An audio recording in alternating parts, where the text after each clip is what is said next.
Okay, been talking suckers and quick strike rigs. I did a little video the other day about how to properly set the hook, making sure that the fish is going away and that you do it immediately so that you're not hurting the fish. But then several questions about, Pete, what's the best quick strike rig? How do you rig? There's a whole bunch of different ways to do it, a lot of different rigs out there. There's some that employ a hook in the front of the rig to go through the nostril of the sucker. There's some types of clip rigs as well that are fairly easy to do. But what I still like to use is a rubber band system, which I'm going to try and demonstrate here. Now, I got to give credit to my buddy Steve Herbeck. He was the first one I know of that ever, I guess he kind of stole it from saltwater guys, but you literally use a rubber band to run through the nasal passages of the live bait. And from there, you put a hook snap on, and to the snap, you connect your stinger systems. The reason I think this is overall the best is because it keeps your live bait healthy and well longer. There's no obstructions to breathing in the mouth or anything like that. Also, it's the least obtrusive. There's less stuff hanging there, so it looks more natural. So the bait lasts longer. I think overall it works better too, because when you set the hook, the rubber band stretches, it snaps, and the hook systems all pull away rather than into the live bait. So just to show you the type of stinger hook we use, they're fairly small. This is actually a Mustad treble, or used to be treble. That's going to be a quick strike rig hook, and essentially one part of the treble. I used to heat these up and bend one back as straight as I could possibly make it, but this particular bait or system is going to come now with the 2 points and the one straight back with the barb on it, and essentially you're sliding that through underneath the skin of the live bait and then back out again past the barb. So that's the type of hook. These are super strong. They'll hold up to any size fish. So to try and show the system now, we've got our leader material. This is a 130-pound test of Brazex fluorocarbon by Seagar. I make my own little bait needles, and this is a tiny little rubber band here.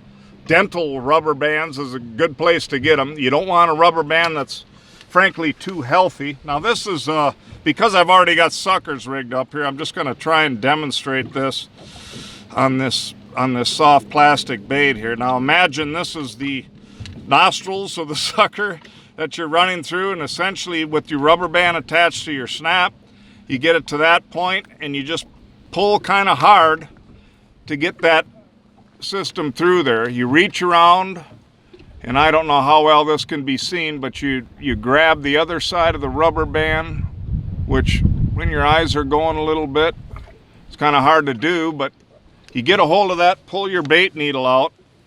Okay, now you do one twist and another, and then you put that back underneath. Here, this is kind of hard to show. This is the point where I actually grab the sucker between my knees, but I've gone 2 wraps and I've gone back under in between the rubber band and the bait's head. So now it's on there, it's on there tight. From that point, you take your hook systems, and I'm just going to put one on here now. With smaller baits, you only need one. With bigger baits, you generally use 2. And then you just close that snap. And just to show you how these systems work, essentially you're sliding it underneath the skin of the bait for maybe 1/4 of an inch and then pushing back out. And then now I'm going to show you a rig sucker that we've got here that'll show the whole system. I didn't want to put them through this whole thing again here, but you can see now this is a bigger sucker. You can see the rubber band there through the nasal passages, stingers attached, and with a bigger bait like this is what you want to do. You have one kind of in between the gill plates and this back fin, and then the other one somewhere around the back fin on the opposite side. So obviously one of your leads should be longer than the other. Now there's some that, you can buy systems like this in the store. I actually make all of my own stuff with different size leads for different size baits.